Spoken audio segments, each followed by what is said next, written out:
Hello everyone, welcome to my cooking blog. তো আজ বানাবো সুজির কাকড়া পিঠে। তার জন্য আমি এখানে 2 গ্লাস জল নেব আর নেব এখানে হাফ চামচ মতো লবণ, কারণ এটা মিষ্টি পিঠে, তার জন্য একটু কমই লবণ অ্যাড করব। আর এখানে আমি 3-4 চামচ চিনি নিয়ে নেব। তো মিষ্টিটা যেভাবে যে পছন্দ করে সেভাবেই এটা দিতে পারেন। তো এখন আমি চিনিটা অ্যাড করে দিলাম। তারপর এখন জলটাকে ফোটার জন্য ছেড়ে দেবো। তো জলটা এদিকে ফুটে গেছে আর চিনিটা ভালো করে মিলিয়ে নেব জলের সাথে। তো এটা 5 মিনিট মতো ফুটে গেল। তারপর এখানে আমি একটু সুজি অ্যাড করব, তারপরে একটা ডো তৈরি করে নেব। তো এখানে একটু সুজি দিয়ে আর এটাকে ভালো করে লো ফ্লেমে রেখে তারপর এটাকে আমি সিদ্ধ করে ডোটা তৈরি করে নেব। তো দেখতেই পাচ্ছেন আরও পাতলা আছে, আর একটু সুজি অ্যাড করব। তো এভাবে একটু অল্প অল্প সুজি দিয়ে আর এটাকে ভালো করে সিদ্ধ করে করে যাতে সুজিটা ভালো করে মিক্স হয়ে যায়, ডোটা আমি এভাবে তৈরি করে নেব। তো এদিকে দেখতেই পাচ্ছেন হয়ে গেছে, এটাকে এখন ঠান্ডা করে নেব। আর এভাবে দেখতে পাবেন যখন এটা তৈরি হয়ে যাবে হাতে আর লাগবে না হাত দিলে। তো এভাবে একটু একটু নিয়ে গোল গোল করে আর হাতে আমি চ্যাপটা করে নেব, পিঠের সাইজ দিয়ে নেব। আর এটা কেউ আবার বেলে গ্লাসে কেটেও নিতে পারেন, তাহলে গোলটা খুব সুন্দর হবে। তো আমি হাত দিয়ে বানিয়ে নিলাম। আর এটা সকালের টিফিনে বা সন্ধ্যের টিফিনে বানিয়ে নিতে পারেন, খুবই একটি সুন্দর নাস্তা। তো এদিকে আমার তেলও গরম হয়ে গিয়েছিলো, বসিয়ে দিয়েছিলাম। তো এভাবে বানিয়ে আমি ছেড়ে দিলাম তেলে।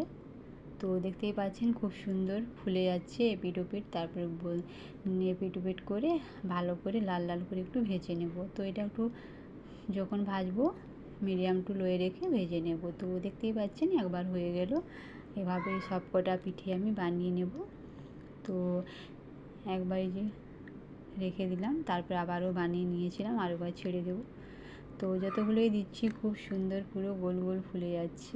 আবারও এদিকে আমি ওগুলো হতে হতে এদিকে আবার বানিয়ে নিচ্ছি। তো দেখতে পাচ্ছেন খুব সুন্দর একদম গোল গোল ফুলে যাচ্ছে। এভাবে আমি সব কটা তুলে রাখবো ভেজে। আর এটি খুব সুন্দর একটি রেসিপি, আপনারা অবশ্যই একবার ট্রাই করবেন, খুব ভালো লাগবে খেতে। এটা খুবই ভালো লাগে, এটা সবাই পছন্দ করে। আর হয়ে গেল, এভাবে আমি তুলে রাখলাম। তো এখন এটা আরও বড় বানিয়ে নেব যতগুলো ছিল। আর প্লিজ আমার ভিডিও ভালো লাগলে অবশ্যই চ্যানেলটিকে সাবস্ক্রাইব করে দিবেন। তো এবারটা হয়ে গেলে হয়ে যাবে। তো দেখতেই পাচ্ছেন খুব সুন্দর ফুলে যাচ্ছে। আর হ্যাঁ, এখানে আমি নারকেল অ্যাড করিনি, কারণ আমার কাছে অ্যাভেলেবেল ছিল না। তো আপনারা চাইলে এখানে নারকেলের কুড়িয়েও দিতে পারেন, নারকেলটা কুড়ে গ্রেট করে দিতে পারেন, তাহলে আবার খুব সুন্দর টেস্ট আসবে। তো আমার কাছে অ্যাভেলেবেল ছিল না বলে আমি অ্যাড করলাম না। তো এভাবেই দেখতেই পাচ্ছেন বানিয়ে নিলাম। তো এখানে হয়ে গেছে আমার অনেকগুলোই, যতগুলো ছিল বানিয়ে নিলাম।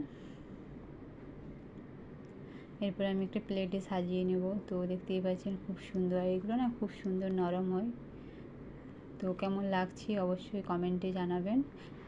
লাইক, কমেন্ট আর শেয়ার করতে কিন্তু ভুলবেন না।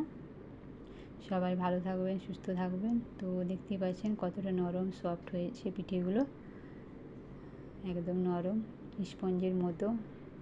আর খেতেও খুব টেস্ট হয়। একবার হলো আপনারা এভাবে বানিয়ে খাবেন, ভালো লাগবে। সবাই ভালো থাকবেন, সুস্থ থাকবেন। তো দেখা হচ্ছে পরে একটি ভিডিওতে। বাই।